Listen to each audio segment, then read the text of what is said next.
મિત્રો કેમ છો બધા? મજામાં છો ને? મજામાં હશે કારણ કે આજે આપણે છે ને વાડીનો બ્લોગ બનાવવાનો છે, તો તમે બધા એન્ડ તક જોઈજો. તમને વાડીનો બ્લોગ બતાવી કે કેવી હોય વાડી, તો તમે બધા બન્યા રહેજો. મિત્રો હવે હું તમને વાડીનો બ્લોગ બતાવું છું. તમે જોઈ શકો છો કે આવો નજારો છે વાડીનો, કારણ કે અહીંયા તો રહેવાની અલગ જ મજા છે. ચારેકોરથી એસી જેવો પવન આવે છે, તમે જોઈ શકો છો. બધીમાં આપણું ઝૂંપડું છે, ત્યાં તો પવનની કંઈક મજા જ અલગ છે. આ કંઈક ઝાડવું છે, પણ મને નથી ખબર કે આ કયું ઝાડવું છે. એ તમે કોમેન્ટ કરીને કહેજો કે આ કયું ઝાડવું છે.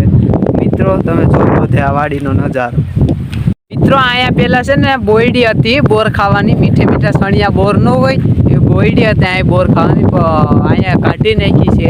કારણ કે અહીંયા જૂની બીક હોય ને, એટલે આ બધી ચોખ્ખું ભરી રાખવું પડે. બાકી તો આમાં બેઠા રહે એટલે કંઈ ન કરું. તોય આપણે છે અહીંયા થોડાક સુધીમાં બોયડીઓ ને એવું છે, એ બધી ઝાડવાની એવું છે, કારણ કે પવન ને એવું આવે ને એટલે.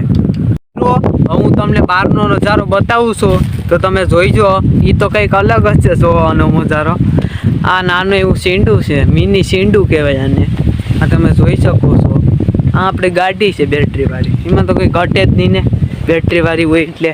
નહીં કંઈ પેટ્રોલ દેવાના કે નહીં કંઈ, સાવી ચાલુ કરીને આ ભાગ્યા.